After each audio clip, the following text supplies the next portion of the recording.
Austin Faith Dialogue highlights the interaction of the religious community with the social and cultural issues throughout our area. Now, today's edition of Austin Faith Dialogue. Hello, I'm Richard Thompson, pastor of Central Presbyterian Church, and your host for this edition of Austin Faith Dialogue. Today, the focus of our program is on ADEPT. ADEPT stands for Alcohol and Drug Education in Parishes of Texas. This program of the Texas Conference of Churches is headed by Director Trish Merrill.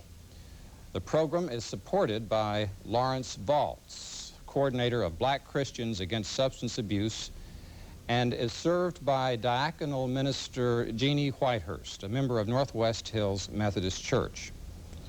All of them are joining us today to discuss this topic, and we're welcoming you all. Thank you. Thank you. And would like, Trish, if you would please, as the director, to give us an overall view of what ADEPT is about. ADEPT stands for Alcohol and Drug Education in the Parishes of Texas, and it's a statewide program. It's through Texas Conference of Churches, and it's funded by a grant from the state agency, the Texas Commission on Alcohol and Drug Abuse. The goal is to equip church folks to address this whole issue of addiction through awareness, through getting connected with community resources, and by supporting people who've been adversely affected, because those folks are in our church, and we need to learn how to help and support and make it easier for people to get help. Okay, so to make people more aware, to relate them to the resources, and you also mentioned the fact that this has to do with not just relating them to here's where you can learn more, but here's how you can actually get help. Right, right. We have at Northwest Methodist Church, Northwest Hills, I think maybe an example of how this takes root in one particular congregation. Could you pick it up from what Trish told us? Yes, our ADEPT team has been working for about 2.5 years, and they have grown from an educational resource for the pastors into an educational resource for the total community. They have taken the ADEPT training. They have implemented a Sunday school 12-step program. They have provided drug-free kids program. They have provided Sunday school programs for our other adult classes and youth classes throughout the church. They have moved from being afraid to talk about drug addiction and alcoholism in the church to very much open acceptance and request by the congregation members for more support. They have provided opportunities for individuals to have individual conversations with somebody that would like to help them in their spiritual journey. Mm-hmm. We use the Sunday School 12-step scripture program as a way for people to enhance their spiritual growth, not a 12-step program such as AA. Sure. In other words, it's not an attempt to substitute for any one of those 12-step programs. Not at all. Help people understand it more and make better use of it. That's right. They become aware of their spiritual roots and their interest in the relationship with God through the 12-step programs. And the church is helping persons grow spiritually when they are really desiring more knowledge about their scriptures and how to relate their faith to their personal life. Lawrence, give us an example from your point of view of how ADEPT has been helpful. ADEPT was somewhat instrumental in getting BCASA going. BCASA, again, is Black Christians Against Substance Abuse, okay, which is a coalition of about 10 churches in the East Austin area. We recognized that there was a need for ministry in this area because the biggest entity we find that's suffering from disease is the church. And so through BCASA, we provide outreach, we do referrals, we provide resources, we do counseling, we do interventions. We're also supporting other churches within BCASA who have teams who may need additional training, and we get that additional training through Trish's program with ADEPT. So we've been in existence since October of '91, and we've expanded from 9 members to about 40 to 50 members. So we do make sure that what we do is biblically based. We advocate for more resources in the community for people who are having problems with substance abuse, because the community, as for an indigent person, the resources are real limited. So we try to provide some of those resources that are not available. So as distinct from one congregation that has taken the ADEPT program and put it to use in a given part of the city, what you have given part of the city is a variety of churches that are working together on this. Yes, and Okay. those churches those churches do have teams within their churches who were trained by ADEPT, so they all have professional training. Okay. Well, I think this gives us a quick overall picture of what you're doing statewide as it is illustrated here in Austin. And I guess you're on the road a good bit of the time otherwise. I am. I want to emphasize the team approach, and I want to emphasize that these churches have done different things with this. The ADEPT program can bring some awareness to congregations and help people at least realize that not only are there people hurting in the community with addiction, but there are people in our churches hurting. But then the churches really need to take this seriously and begin to plan carefully, through a team effort, it seems to me, what it is we can do in our community, which may be different. Some folks are going to think that they need a particular type of education. Others are going to need something else. And these teams that you see represented here get together on a monthly basis for support and resourcing. So every church or congregation has a team. Yes, But what they do together will vary from one congregation to another. definitely. And one of the things that I'm intrigued by is the fact that we've had the 12-step programs, Alcoholics Anonymous first. I know Debtors Anonymous has come along. There's, I've lost track of how many different self-help groups there are. But I mean, it's a whole, I think Keith Miller in our community has written a book about the 12-step movement as a whole spiritual revolution in our society in recent years. And so there these folks are and have been meeting people's needs. I think the question then becomes, why does the church have to add to that in the way that you are? What is it that they're not doing in and of themselves that you need to have the church involved in this way? Well, first of all, I think we need to get honest. I think in the church sometimes obstructs people from getting the help they need, partly because of the judgment, the moral kind of judgment against people with drug or alcohol problems. I think the church needs to learn how to accept this as a disease, that people are sick and in need of help. So I think the church first has to start with itself in an understanding of what this is about. So there's a sense in which we're doing this for ourselves as congregations to break through some of that denial and resistance. Right. All right.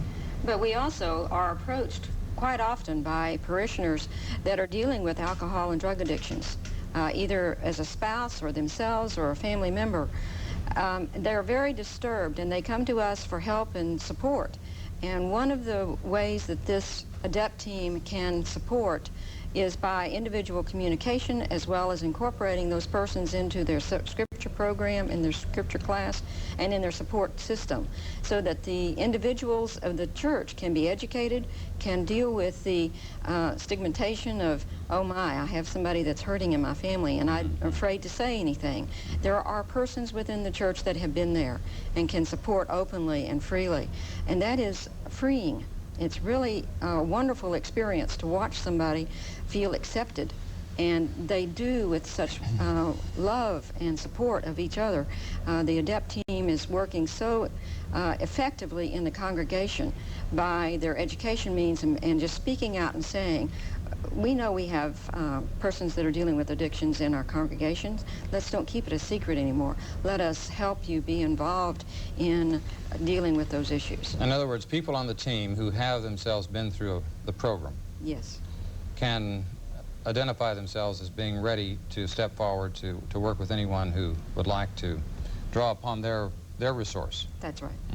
One other thing that the team does and can do for the congregation, as Trish said, it's a disease, and a lot of the congregations and parishioners are not aware that the person that's suffering is sick. So through the team approach, the team can begin to educate the church on what the disease is, what alcoholism is, chemical dependency is. Once they realize that the people are sick, then we can get away from, as she said, the judgmental aspect, the moral aspect of it, and realize that these people we all have been sick. And when we're sick, we need help.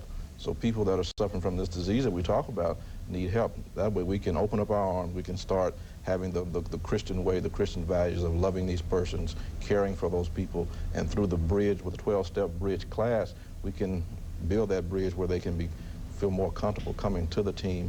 But we as a team have to be the leader in the church whereby people feel comfortable coming into and sharing and saying, okay, I have a problem, my son has a problem, my daughter, and open up.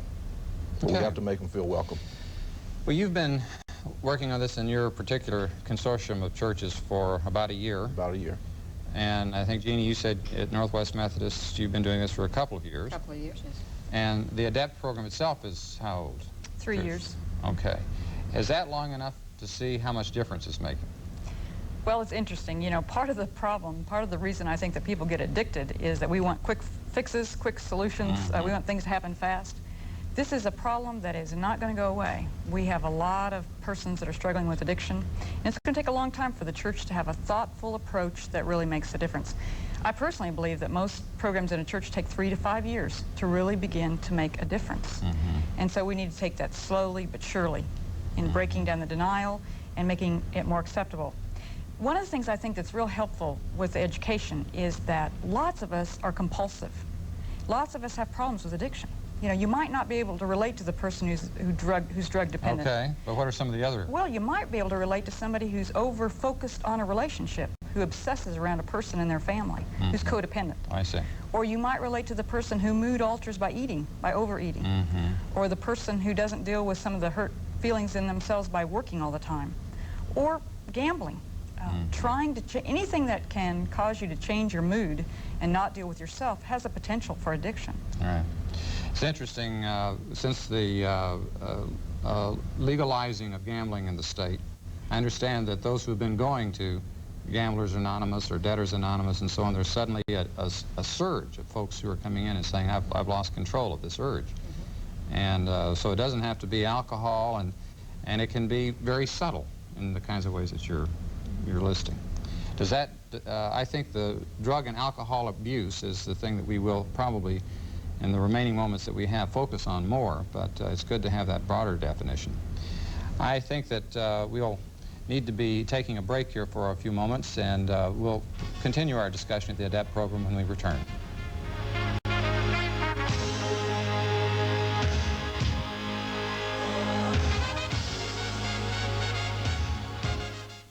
Serving Austin means serving you. Each day, Austin Metropolitan Ministries is religion in action, providing affordable housing, caring for the elderly, marching against hunger, and much more. AMM promotes understanding, cooperation, and social involvement. So when we ask for your help, we're really asking to help you, Austin. To find out how you can help Austin Metropolitan Ministries help Austin through its member organizations, just call 472-7627.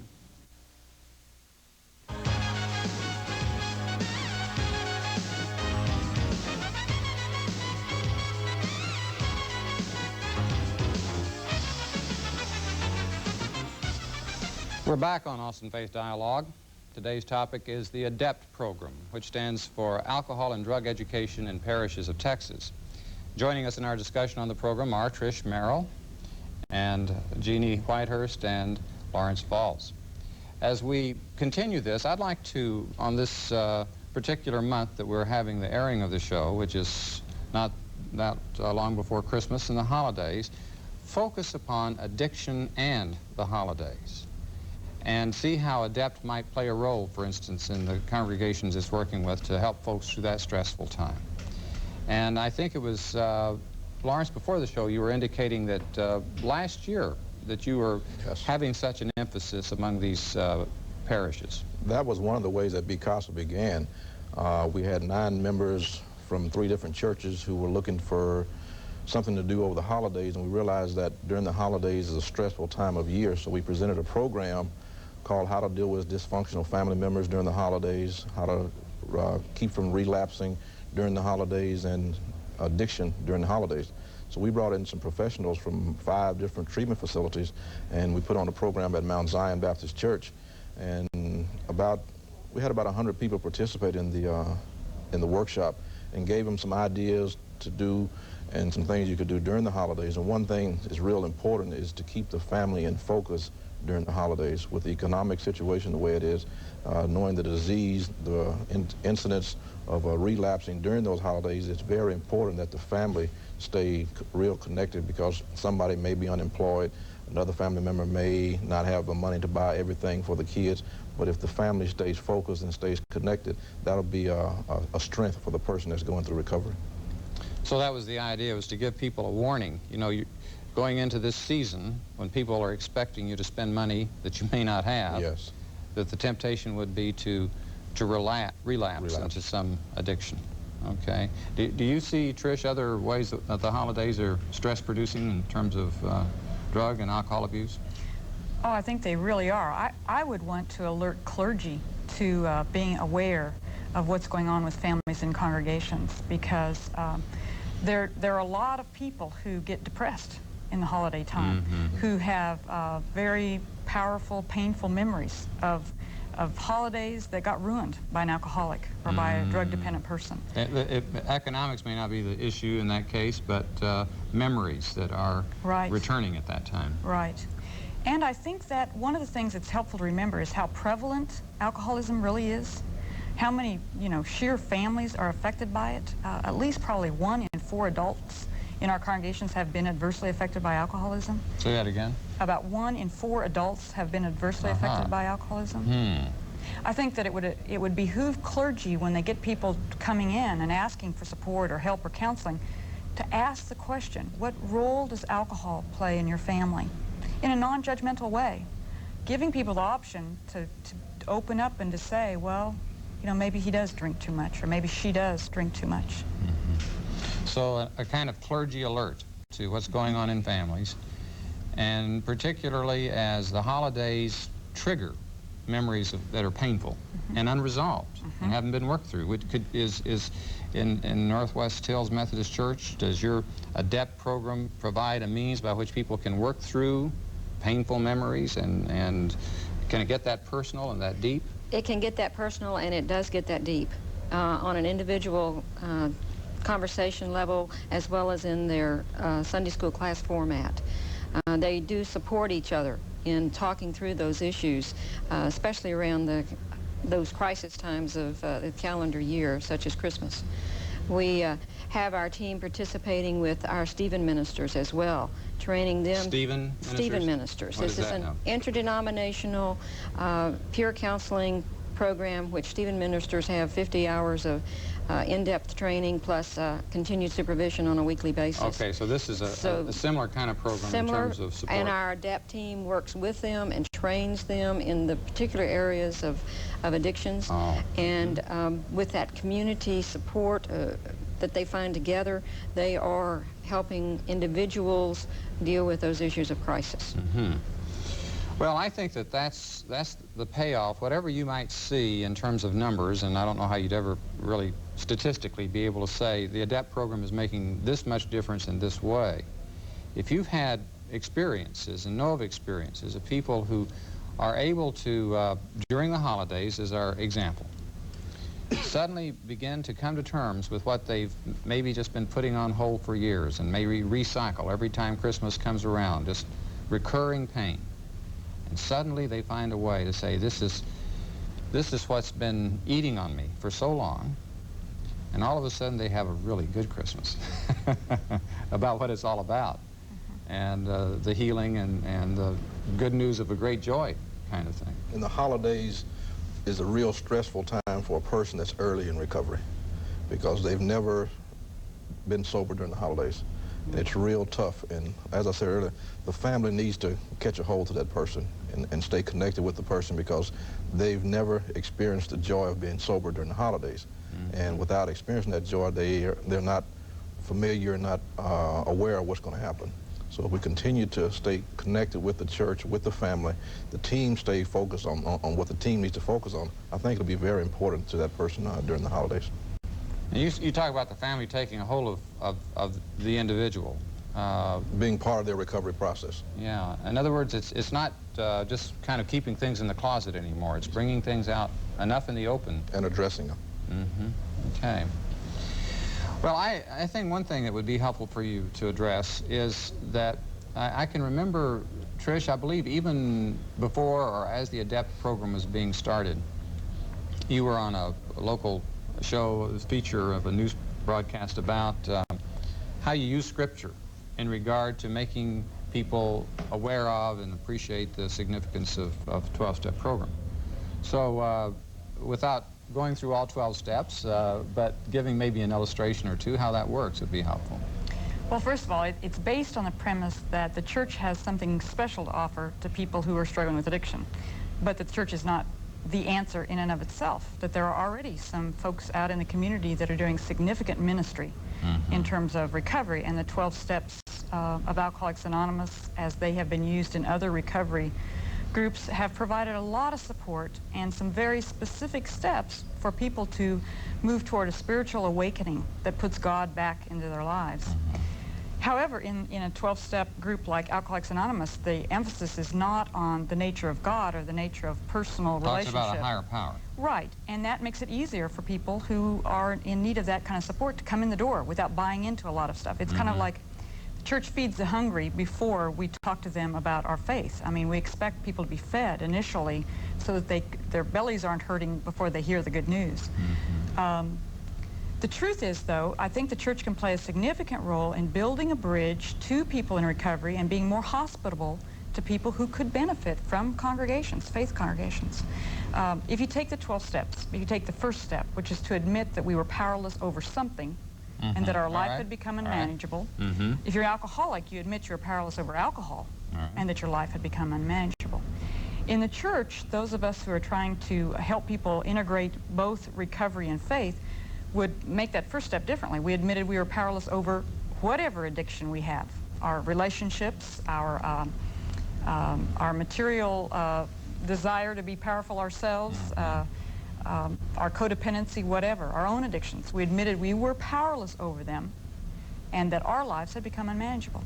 But in a church setting, say if this was part of a discussion of a Sunday school class, it would be appropriate at that point to see the connection between that and, say, Paul's statement of those things that I would do, I do not do, and those things that I don't do, I should have done, that is a kind of encapsulizing of the fact that we're powerless in regard to certain aspects of our life. Truth is, we are, as a people of faith, meant to keep God in the center of our lives. But that's very hard. We all fall short from that. Right. We put other things in the center of our lives, like material possessions or alcohol or drugs or other people.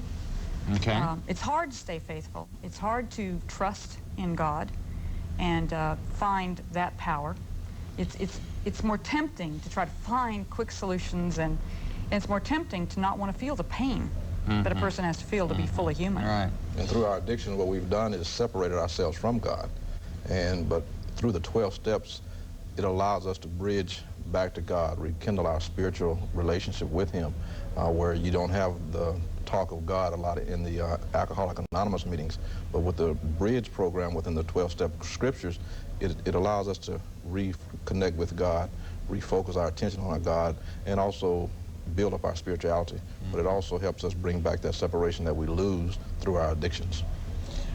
We use the scriptures at the very beginning of the Sunday school class or 12-step group meetings in the church, and those scriptures are used for the connection of with our problems, but it's also used as support, learning more about God.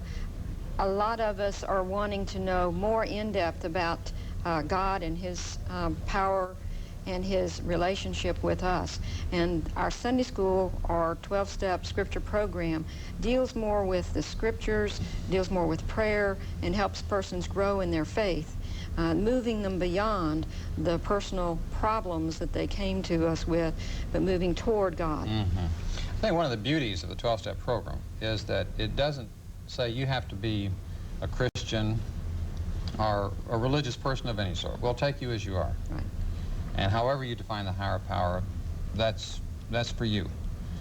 But it leaves it open for persons to go, if not in a Christian direction, maybe Islamic direction, or continue in a non-religious direction. And yet the spirituality, it seems to me one of the things is that you've got almost intrinsic to the 12-step program is a spirituality that is then able to be developed and enriched by a church relationship.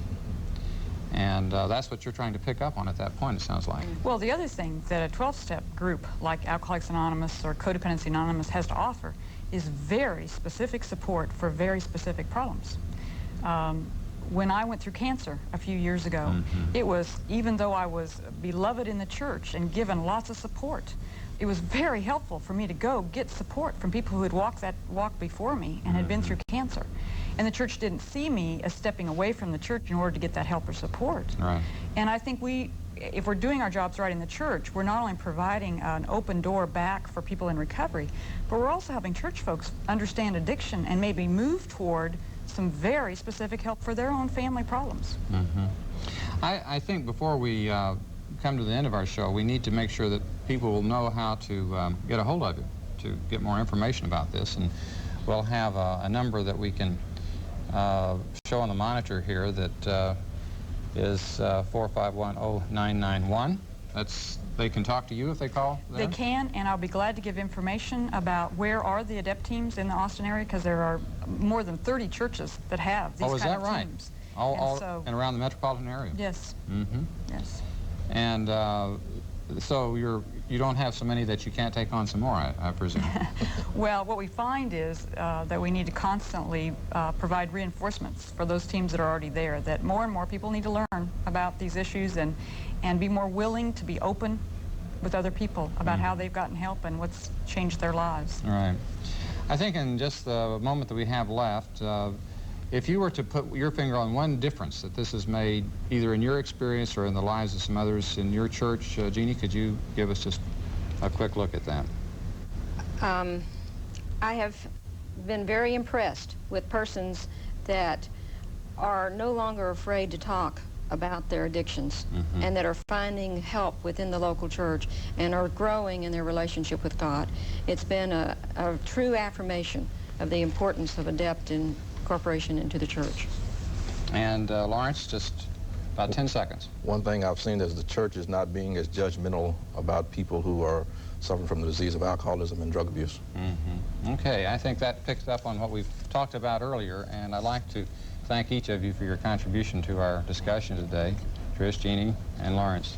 We'd like to thank you folks for joining us as well, and would like to invite you, of course, to be with us again next week on our next edition of Austin Faith Dialogue. I'm Richard Thompson. Thank you for watching, and peace be with you.